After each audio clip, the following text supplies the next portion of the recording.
the institution of marriage and the practice of common cohabitation are both doomed to fail. Here are 4 reasons why young guys should pay attention to what's going on. There is not a single false detail in any of the information that I am about to share with you. It is a reality that I have personal knowledge to back up. Many other males have told me the same or very similar things on multiple occasions. You can delude yourself into believing that you are exceptional in the sense that you are powerful enough to maintain a woman's interest in you even while you work toward your own goals and spend more time apart from her. You should not let this slow down your advancement toward the goals you have set for yourself. The following 4 reasons highlight why tying the knot and moving in with your partner is the best way to ensure a happy and prosperous future for both of you. Although it is possible that such an arrangement could work out in the end, these reasons highlight why it is the best way to ensure a happy and prosperous future. The viewpoints that men and women hold on their own homes are fundamentally distinct from one another, and this is the major way in which the 2 genders can be distinguished from one another. What do you think I mean when I say that in my manly capacity? Because of the way that you maintain it, the space in your home is one that exudes calm and serenity. If you want to unwind and take it easy, that location is perfect for you. After you've had a particularly trying day or when you've put in a lot of hours at work, this is the place you can go to relax and unwind. Don't fall into the trap of believing that women and men approach this topic with the same level of consideration. They are unable to comprehend the fact that she is a girl, thus they conduct themselves in her home as though it were a commercial establishment. Under no circumstances should you allow yourself to forget about that truth. A woman is aware of all the different ways in which her home could be improved, and as a result, she is aware of how to make it appear better than it now does. As she continues her investigation, she discovers messes that require cleaning up. When it comes to this, she has the same viewpoints as you do. I'd like for you to give some consideration to the work that you're doing, so could you possibly devote some of your focus to it? What would you think if you walked into your place of employment right now and saw someone slouching in their chair or maybe even dozing off? The first thing that probably enters your thoughts is something along the lines of, wow, that individual is extremely lazy. To tell you the truth, I have no clue what the issue is with them. They are lying about the house doing nothing while you are watching sports or Netflix or whatever it is that males do for leisure, and that is precisely how ladies view you, and it is exactly how you feel about yourself. Since you are relaxing when you should be working and while you are in the mood to be productive, she believes that you are being unproductive and lazy. She bases this assumption on the fact that you are in the mood to be productive. As someone who has been married for a considerable amount of time, I was able to identify a pattern. When I take a nap at home, my ex-wife has a tendency to get particularly irritated with me. At first, I believed that this was something that was specific to her. However, I now know otherwise because so many of my other friends have told me the same thing. At one point in time, one of my other friends was dozing off. According to him, when his live-in girlfriend came home, she instantly started crying after entering the house. The fact that she found him sleeping does not mean that he has a complete understanding of the psychology that is involved, but after some discussion, we have a better grip on it today.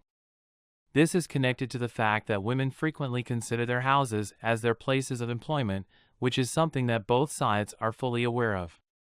Second, there is a distinction to be made between the following types of things: the manner in which men and women of different sexes interact with and see men in all of their guises, not just in the context of romantic relationships, is at the core of the entire debate. Males, in general, prefer to have relationships with other people that are peaceful and problem-free. They are looking for a method to put an end to the bickering that has been going on between them. They make an effort to understand things from the viewpoint of the other person in order to find a middle ground. You are, without a doubt, making connections between ideas, and this much is evident. Men and women approach and digest information in very different ways. These variations can be quite substantial. There are a lot of ladies out there looking for a life partner that can pique their interest and enthusiasm. They anticipate that these activities will be exciting, but in reality, they are boring. The members of this group typically advocate for more peaceful ways of living. And this is yet another thing that, after all of these years, suddenly clicked in my head for me.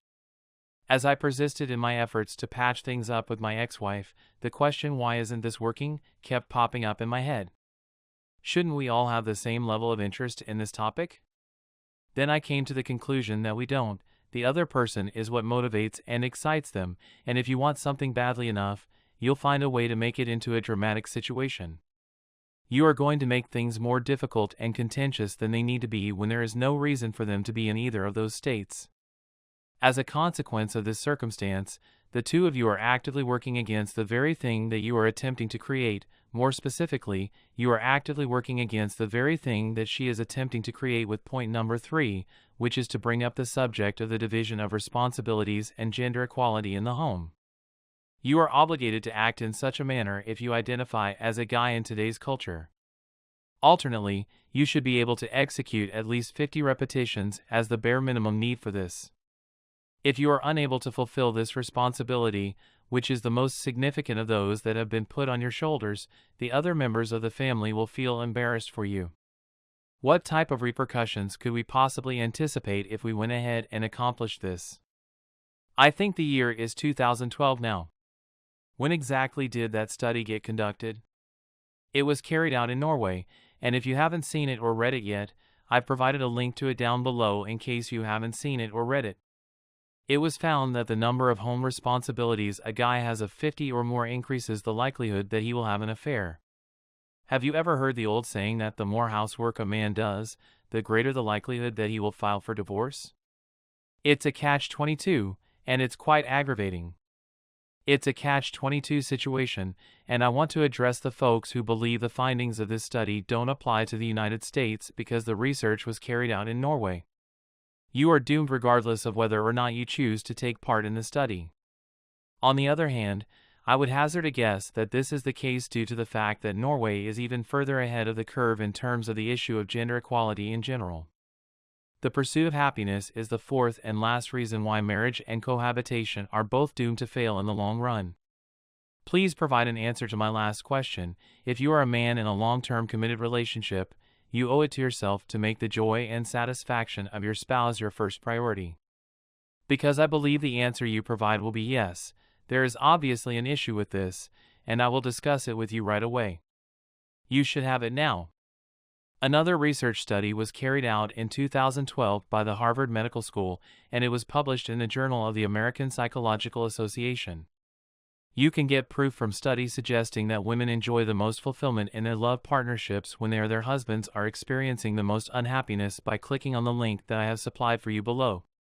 The point that is being made here is that a man's current willingness to tolerate his wife's suffering is an indication of his commitment to his wife in the long run. This is the logic that underlies the use of such a procedure. Women who have a poor perception of themselves would have an increased risk of developing this illness. This behavior is especially prevalent among women who are unsure about where their relationship is headed in the future. She will put you through these things to test how devoted you are to me, and if she sees that you are unhappy or suffering for her cause, she will view that as evidence that you truly do care about her. She will put you through these things because she wants to test how committed you are to me. However, the most important thing is that she will make you go through all of these tests.